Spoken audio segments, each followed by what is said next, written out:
G'day viewers, well I've got my pressure washer pump.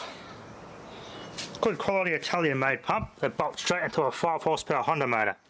So putting this to good use. Bolts straight on, got the nice and secure. It's got a I've got a lance coming which has got all the proper nozzles for this. I just need the hose. This is a Comet fitting which is not compatible with that one. This is a 3000 psi pump. You can adjust it with this bolt here. It's got the nozzles for washing cars, but if you really want to get carefully, I can back this off and maybe to 1000 psi or just under for doing new plastic cars. But yeah, I don't really need to pressure wash a car. Well, for me anyway, I don't really need to. That's really dirty. But if I the odd chance it just doesn't need a broom to do it with for soap, I could just use this to clean the car now. So what for my vehicles, 1000 psi is more than enough for cleaning your car. But this is going to be up to 11 in at 3000 psi for doing the concrete. Of course the Holdens and Fords, they all like leak oil. I've degreased and washed my concrete. That works, but this pressure washer will make it so much better.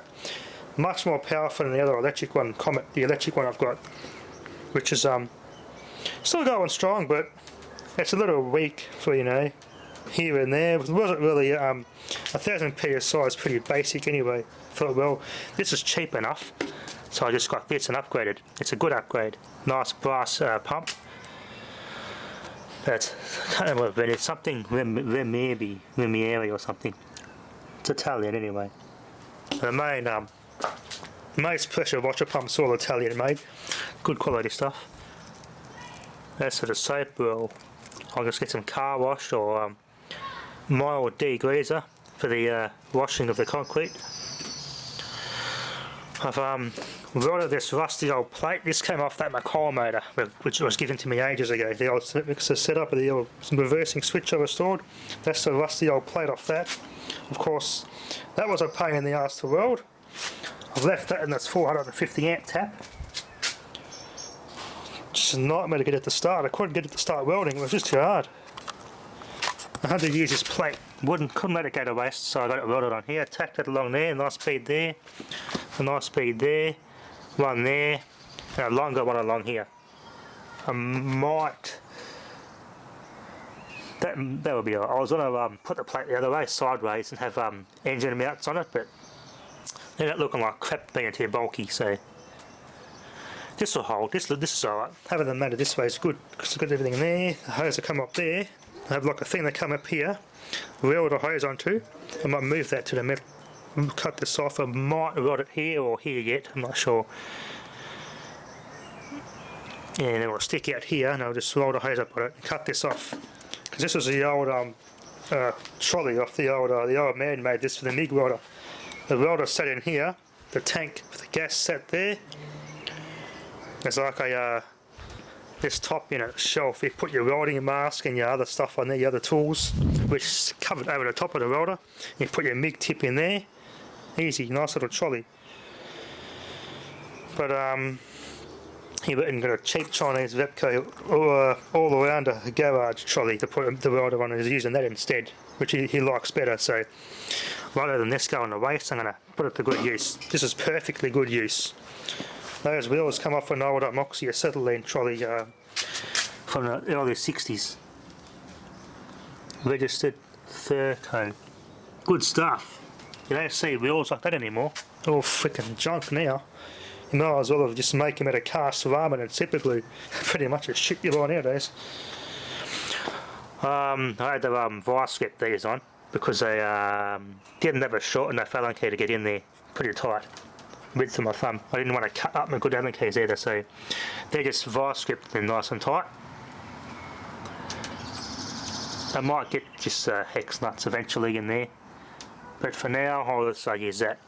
They look alright anyway, because it matches a pump.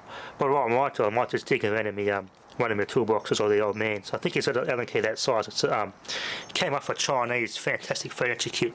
I just cut that shorter and modify that instead of one of my good Allen keys for this. Well, it's still I can access the oil ports. I can't drain the oil. I might, yeah, I can't drain the oil. I can, but it'll be messy. You can get a spanner in there, just make a big mess. Don't think that's going to matter. You can just as easily change the oil on this, just undo that and the oil just goes everywhere. Normally you have like a little hole cut down here, oil will come out down it. I don't think it's going to matter. All over this is not going to matter, it's not going to make it rust anymore. So I still access that, still access everything else and the service motor. This is pretty good. I cut that top plate off, that used to be on there. I just got to square everything up before I cut the hole, so I can put one bolt in that, and then it'll be a reference hole. Then go from there and pivot it till I can straighten the rest of it out. The slot's not wide enough to get a bolt in there. Maybe not, but I'll see. If I can put 2 bolts in it and they line up, I'll do that. Just put 2 bolts in it. I might just reach and just use it as a reference. Now I could put the motor up this way, as you can see, but they don't line up at all. No lining up there, so that's why I've got to have to cut new holes. The footprint is different on this motor, so utilise those 2 slots, put bolts in there, and join new ones at the back, fixed ones, and just square the motor up and secure it there.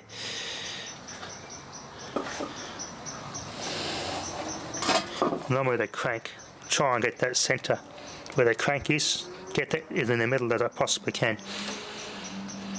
But then again, you want it sort of this clear so it hits things when you put it away in the garage, so to speak. So I'm going to square all that up so the motor's nice and within the width of this. It looks pretty cool. Nice heavy duty trolley actually. That'd be nice.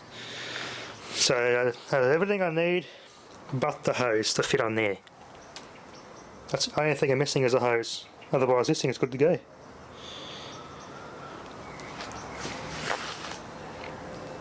I had to smash up the old pulley to get it off. Man, was it stuck. Just so stuck on there. I don't know why, just rusted on. But I got it off in a million pieces without damaging anything else. There's only a damaged pulley to begin with anyway, so it didn't worry me. Normally, if you've got a damaged aluminium pulley, just and you ain't got the tools, just buy some gallium. That'll turn that pulley into peanut butter overnight. Just don't ever get it on your motor block or anything else important, because you will regret it. Yeah, that gallium paste turns aluminium into peanut butter. You just go like peanut butter. It's good stuff. You use it. I should buy some for certain things like that. Next time I've got a motor or something and it's got an aluminium pulley on it that's buggered and I can't get it off, gallium to the rescue. Works a bloody treat. Anyway, that'll be enough for now. That's work in progress. Thanks for watching.